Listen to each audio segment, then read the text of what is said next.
I suppose that's cruel. I've been known to do that. To be cruel. I think you should leave now.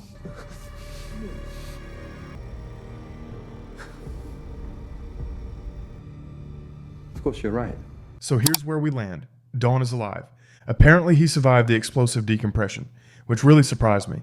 At first, I thought the space rig might keep him alive. But once Demerzel confirmed that his nanites had stopped transmitting his vitals and declared him dead, I thought, okay, maybe he's actually gone. I mean, if Demerzel is confirming it, then he has to be, right? But no. Somehow, he's still alive. After the explosion, he was stuck in space, and the space rig had to harvest heat from his own body, specifically from his legs, just to keep him alive. The space rig is designed to keep you alive no matter what. As long as the body inside is still breathing and the system's still running, it's going to do whatever it takes to keep you going. That's the whole point. Survive at all costs. And that's why I think the way it kept him alive was brutal. And honestly, at that moment, I think he might have wished he were dead. Because in the quest to keep him alive, the space rig didn't just protect him, it harvested heat from his body. Heat from his legs were drained to keep his core warm. And it was drained like putting flesh on a grill. I felt bad for Dawn in that period because that's not mercy. It feels like the space rig repackaged mutilation as medical care. But I guess he could be dead right now, so again, at least he's alive. And fortunately, or unfortunately, he was rescued by the Mule's people who found him floating around Clarion. And the way the Mule later describes it, like a fisherman pulling up a net and finding the tiniest Cleon, makes it clear this was never a rescue. It was more of a catch. I also think it speaks to the kind of brutal pragmatism which says a lot about the Mule's worldview. In this instance, survival is a tool, not a right. And if you're alive, it's because he let you be. And now you owe him. The Mule doesn't usually spare people, but this time he didn't just keep them alive. He kept them close. And I don't think it's random. Bayta and Dawn are laid out there in the infirmary like a specimen. It's a trap disguised as a recovery room, but they both know that. Every breath they take is supervised. Every weak moment is logged. Even unconscious, they're being studied. Because the Mule doesn't believe in free will. He believes in leverage. And now that we know Dawn is alive, that also made me think, why couldn't Demerzel tell that Dawn's still alive? She's Demerzel. She always knows where everyone is. If she wants to find someone, she usually can. So why not now? Is it a blind spot, or is she deliberately looking the other way? Either way, I thought that was very interesting, and I don't think it's a glitch. Demerzel has always had an almost obsessive awareness of the Cleons. She tracks them like they're part of her own neural net. And the fact that she can't find Dawn or tell that he wasn't really dead might mean her connection's been severed.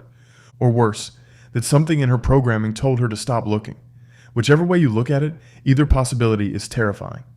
Also, we could see Demerzel was gearing up to decant a new Dawn. So if the original Dawn isn't actually dead, then what happens now? Does one of them have to die? Can both of them exist? Or are we about to see two Dawns at the same time? It'll be interesting to see how that plays out. Anyways, back to the infirmary on the Mule ship. Because on the other bed, right next to Dawn, is Bayta. She's in a much better shape. She was knocked out by the null field and taken from Torrin before he escaped. But now she's awake, and very aware they're not getting out of here on their own. They're stuck, and every minute the Mule lets them live, it feels less like mercy and more like a test. Even Bayta admits it. He wants something from them, and that's the only reason why they're still alive. And the Mule is watching them. But then, what's he really looking for? I believe that's all part of the game. I mean, obviously the Mule was using Dawn to gather intel on Gale Dornick and her people. But once he realized Dawn didn't actually know that much, he could have killed him. Instead, he kept him alive. Which is why I think the Mule capturing Dawn is all psychological. Because it's not like he set out to go and catch him. His people just found him floating out there. So it's not like he was actively trying to capture a Cleon, but the fact that it just fell into his lap is good fortune and now he's using it. So again, it's all psychological, guilt, pressure, and mind games. The Mule keeps poking, not to kill him, but to see how far he can push before Dawn breaks on his own. Dawn's already unraveling. He already told Bayta he's not strong enough to help, but he still tries to hold his own during his exchange with the Mule. And with Bayta, that's where it gets strange. I think for me, one of the weirdest moments in the whole episode was the exchange between the Mule and Bayta. And I'm even calling it an exchange, but they barely say more than 10 words to each other. That's what made it so off. When Bayta said, "I think you should leave," and the Mule actually listened, that was weird. Like, weird enough that I had to go back and rewatch the whole scene. And then I noticed something. The Mule doesn't look at her. Not once. Not even when he walks in. And not when he speaks. Even when he sits down and his whole body is angled toward her side of the room, his face is turned away. Every time. So what's that about? Is it that she's so insignificant to him he doesn't even bother? Maybe. But that doesn't track because the Mule doesn't let people talk to him like that. And here's Bayta, trapped, helpless, telling him to leave. And he just goes? There was no sarcasm behind and no mind games either. He says she's right and he leaves. So now it feels like something else. Maybe she has power over him and he knows it. Now mind you, this isn't a man who listens. He controls, he manipulates, and he dominates. That's how he's capturing the galaxy one attack at a time. And that's how he's terrified every faction into silence. And that exchanges the power dynamic. Because the Mule's empire is built on control. He employs mental, emotional, and spiritual tactics to his advantage. So if Bayta can slip through that grip just by speaking, then maybe he's not untouchable. And of course, Hari Seldon's left hand has also proved that, but that's a different video for another day. But back to Bayta, because maybe there's something in her that reminds him of a flaw in himself. That's why this moment matters. It's the first time we've seen the Mule be commanded, and it changes the whole vibe. It's not fear exactly, but there's a discomfort there, something he's trying not to face. And I don't think it's Bayta herself. I think it's what she represents, and that's what makes her dangerous. Where is Magnifico? And speaking of Bayta and the Mule, we need to talk about Magnifico, because where is he? The last time we saw him was back in episode 6, right in the middle of the chaos, when Hari Seldon's left hand was closing the vault and the null field was surging. Magnifico was with Ebling, Hari's biographer. They were running, and when they tried to get into the transport, Mayor Inber told them there was no room. Funny enough, Inber didn't know he was going to die by drowning himself on that same day. But anyways, back to Magnifico because he fell, and he was carrying his Visisauner, which also dropped with him. And after that, nothing. And now it's been 2 whole episodes, and no one's even remotely tried to figure out his whereabouts. This is not about if he'll come back, it's about when he's going to pop out. Some people think he's not missing, and that he's just hiding. Or maybe he's being hidden.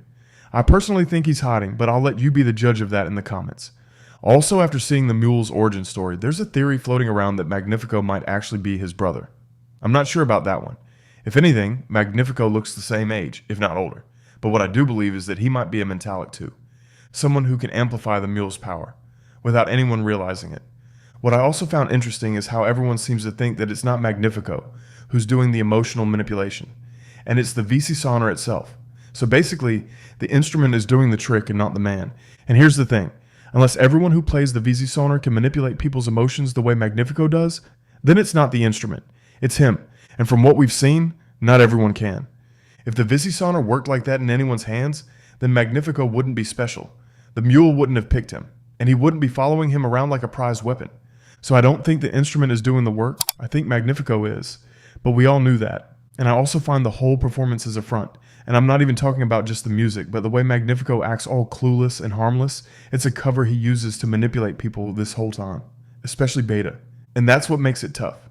Because Bayta seems like a genuinely kind person. We've seen it in how she treated Magnifico when she thought the Mule was holding him against his will, and how she cared for Dawn when he woke up disoriented, even going up against the Mule for Dawn, someone she just met.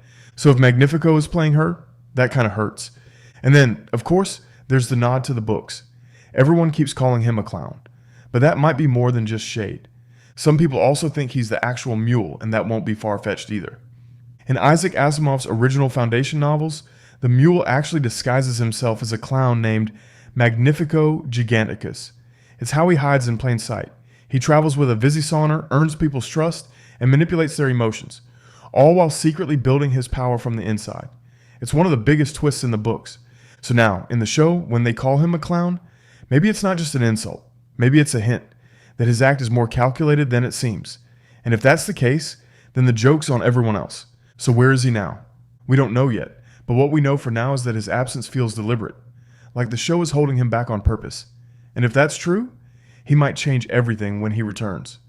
And I honestly believe that when he does, the stakes of the final 2 episodes are going to get even higher. But let me know what you think in the comments. And if you like this, you can also check out our other Foundation videos right now. Be sure to like and subscribe. Thanks for watching, and catch you in the next one.